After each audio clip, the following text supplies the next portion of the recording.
the importance of what you let in here. We live in a interesting world, to say the least. It's a beautiful place in general. That's my opinion. It's kind of a hot take, right? Like, isn't that funny that to say the world is a beautiful place is a hot take these days?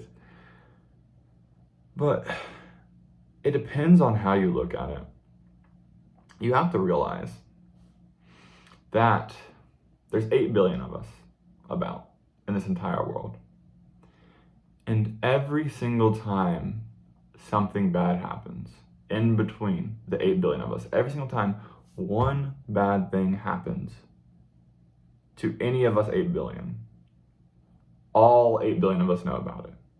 And that is the gift and the curse of the interconnectedness that technology brings. It is a gift and a curse because it makes us more aware to their problems, right? And that's a blessing for us and for them because it makes it to where we can help them, and it makes it to where that evil that is acting upon them can't extend further, so it won't affect us later.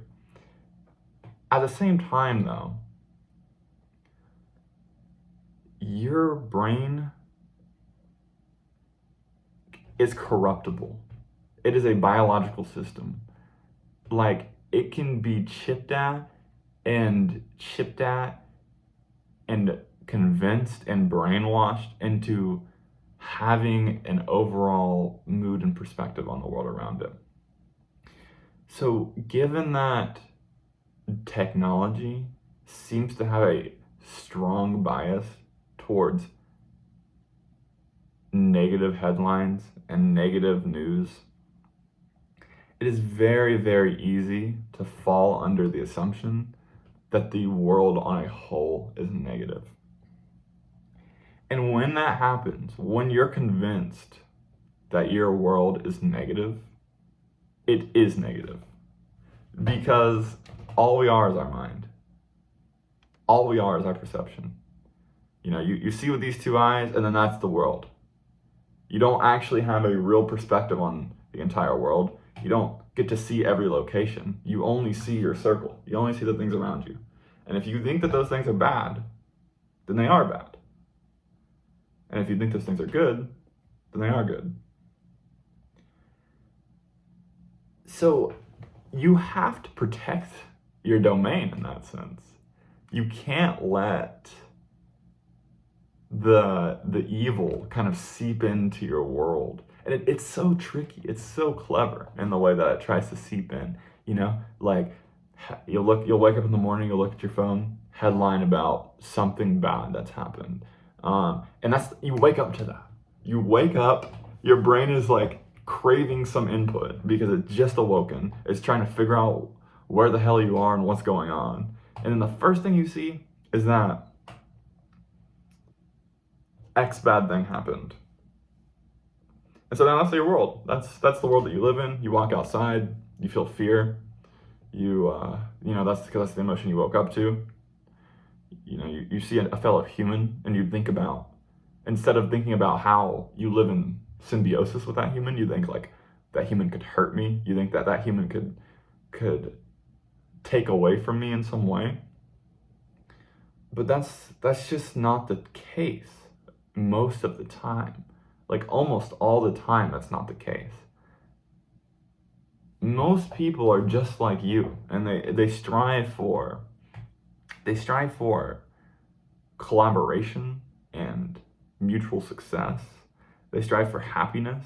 They strive for a more positive world. And it's crazy because I personally think that a lot of the negativity, a lot of the violence that's caused in the world, like the root of murderers and of mass shooters and stuff, is that they fall so deep into this loop where they perceive the world to be negative. So they hear about a bad thing, or they see a bad thing happen, or a bad thing happens to them.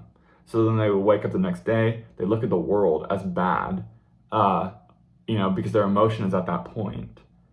And then something occurs that's normally neutral or normal, but they perceive it as bad, and that just keeps happening. So now their perspective is more negative, and then so now neutral things are perceived as more negative even further, and then eventually their fight or flight kicks in because they think they're in an evil place. They think they're cornered when there's really nothing threatening them, and so they lash out and do evil atrocities. And I don't mean to say this to like justify evil or violence or anything.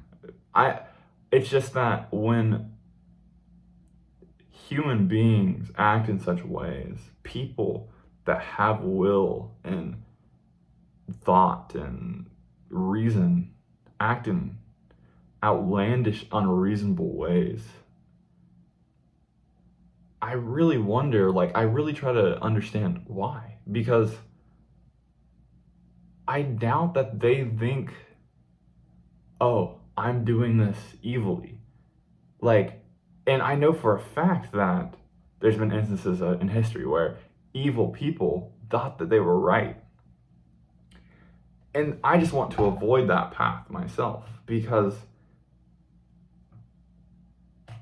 it seems like you can wake up or you can, make an action, and then one day you're in the midst of doing this thing that you think is right, and it turns out it's completely negative impact. It's a completely terrible impact on the world. And so it's just something that you have to avoid. You have to be conscious about. You have to make an intent effort to avoid. So I guess how do you do that then? How do you make sure that your perspective, your mental state stays where it should be? It stays, I should take that back, not stays where it should be, but stays where you want it to be. And it's very simple. Surround yourself and the things that you want to emulate, the things that you agree with, the things that make you happy and that make you feel happiness. Because in a day, we think about like 90,000 thoughts, I think. That's one of my 90,000, that thought itself.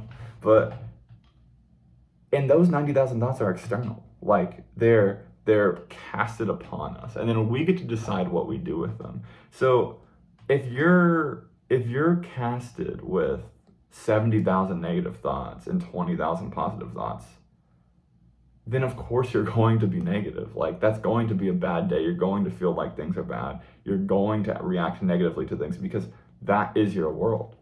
But if you start to shift that paradigm, and shift your inputs, let's start, instead of looking at a headline about violence, read a book about self-care instead, or like, instead of following Republicans on Twitter, follow, I'm going to edit that one out.